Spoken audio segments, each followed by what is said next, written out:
El gobierno colombiano ordenó el año pasado la suspensión de la aspersión aérea con glifosato, utilizada para combatir los cultivos ilícitos.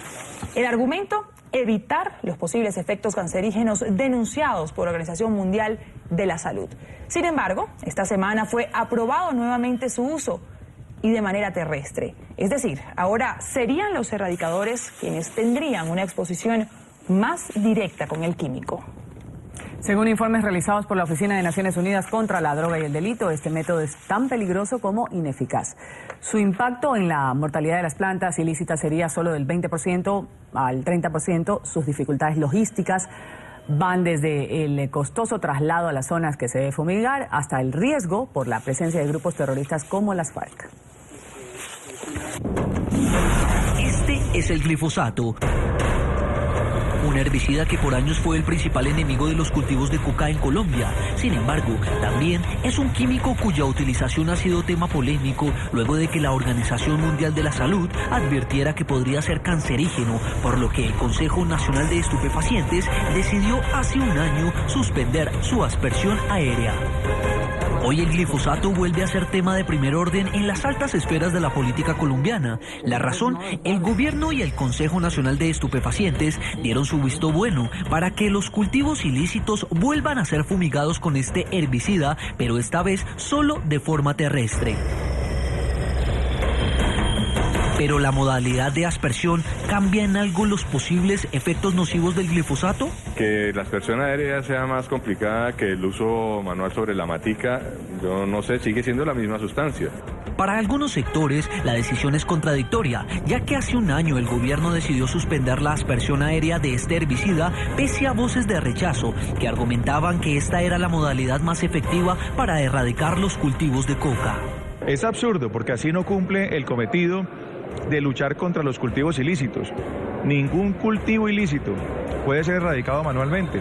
Pero más allá del debate, las cifras de Naciones Unidas, el propio gobierno y Estados Unidos coinciden en el preocupante incremento de siembros de coca en la nación. De acuerdo con el más reciente informe del Sistema Integrado de Monitoreo de Cultivos Ilícitos de la ONU, el número de siembras ilegales crecieron en el año 2014 en al menos 10.000 hectáreas. La fumigación terrestre comenzará precisamente en los departamentos donde hay el mayor número de cultivos de hoja de coca, para lo cual se estableció diseñar un plan de manejo ambiental. El 70% de los cultivos está en 3 departamentos: Nariño, Cauca, Putumayo.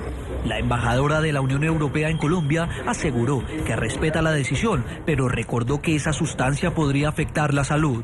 Bien, esa es una decisión de las autoridades colombianas. Se lo hacen, alguna razón habrá importante para que lo hagan, porque sabemos que el glicofosfato tiene problemas en la salud de las personas.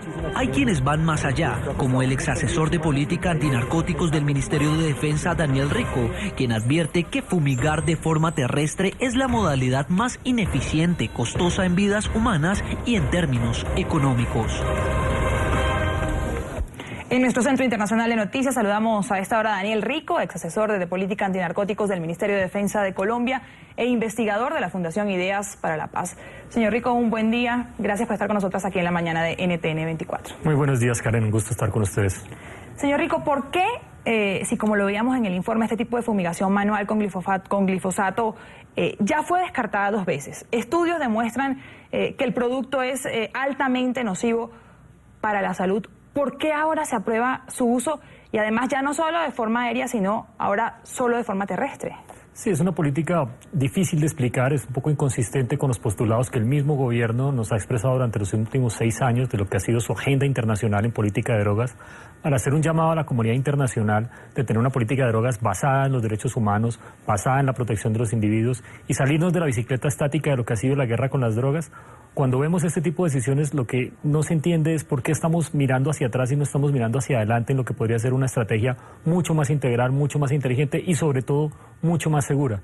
Yo quisiera centrar mi atención y el llamado a la opinión pública, a todos los colombianos, es que ese tipo de actividades lo que pone en riesgo es la vida de muchas personas. Hay un riesgo potencial en el sentido del químico y de la toxicidad, pero hay un riesgo real, probado, que tenemos una historia de 12 años de estar haciendo erradicación manual, donde muchos colombianos han dejado sus vidas. Estamos hablando de casi 300 personas que han sido asesinadas y podemos sumar hasta 1000 personas si contamos los muertos, los heridos, los mutilados.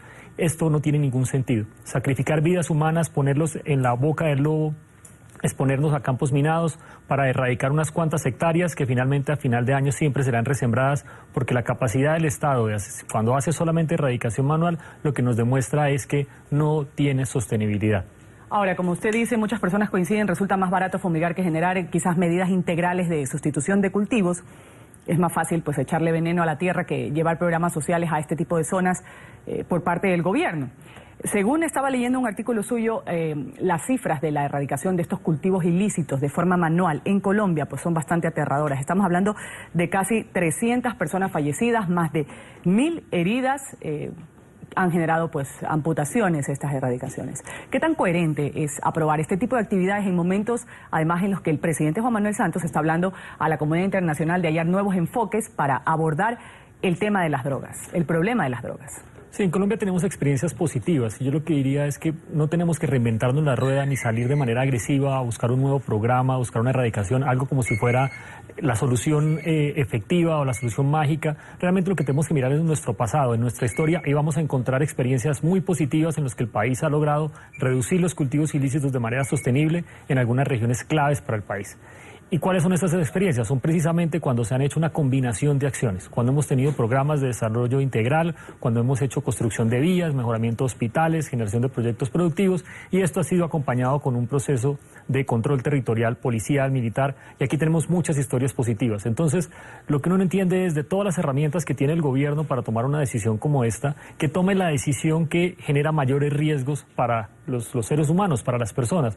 Uno podría mirar que entre este kit de herramientas, entre estas opciones que tenemos de política pública, con éxito y con mucho esfuerzo se han logrado resultados positivos en el pasado, y sí, la lectura debería ser llevarnos a mirar esas lecciones aprendidas y esas buenas experiencias para no repetir nuevamente sacrificar vidas humanas y tener más mártires en esta guerra sin sentido contra las drogas. Ahora, con fumigación manual o aérea, con glifosato o sin glifosato, lo cierto es que en Colombia es necesario tomar acciones para reducir los cultivos de sustancias ilícitas, porque las propias Naciones Unidas han constatado que en los últimos años el cultivo ha aumentado. ¿Qué puede haber detrás de esta decisión del gobierno de Colombia de autorizar el uso de las fumigaciones con glifosato, pero en manera terrestre? ¿Es quizás alguna estrategia política o es alguna falta de conocimiento por parte del Ejecutivo de las consecuencias y la poca efectividad que tiene este tipo de fumigación? Karen, yo creo que es muy importante transmitir a la opinión pública es qué significa un incremento de los cultivos ilícitos. Sí, es cierto, estamos devolviéndonos un poco con este incremento, pero no es un incremento trágico, no estamos en una situación fatalista y que tenemos el mayor incremento en nuestra historia, para nada. Realmente veníamos de una cifra muy baja de 48.000 hectáreas y hemos venido subiendo 10.000 un año y un 20% más en el siguiente año. Estamos a un nivel más o menos cercano, vamos a llegar a las 80.000 hectáreas. Este es, por así decirlo, el nivel promedio de los cultivos ilícitos que ha tenido Colombia en la última década.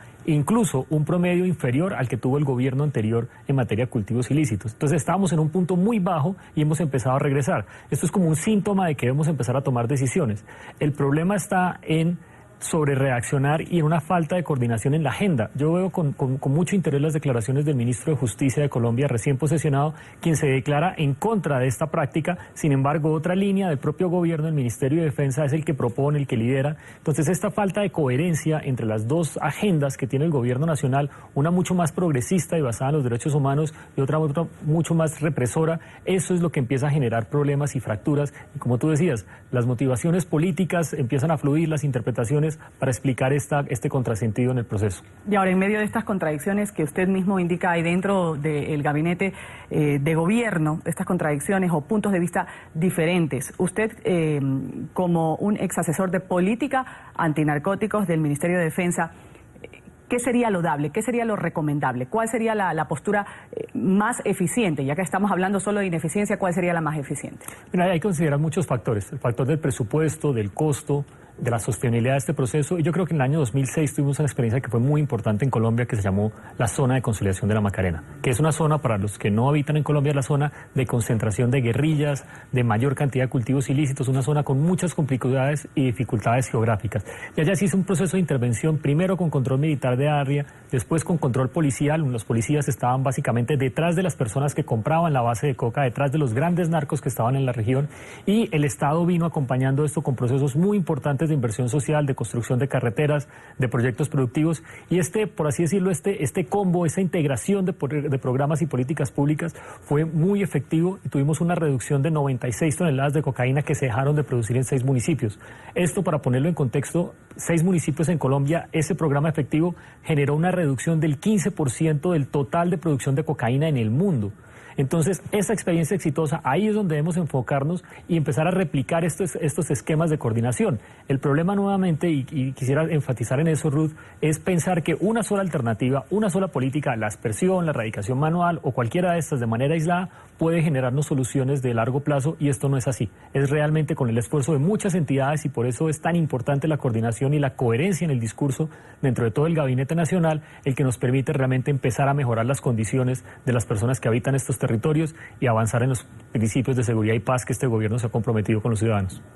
Daniel Rico, ex asesor de política antinarcóticos del Ministerio de Defensa de Colombia, gracias por habernos acompañado aquí en la mañana de NTN 24. Un buen día para usted. Muy buen día para todos. Gracias.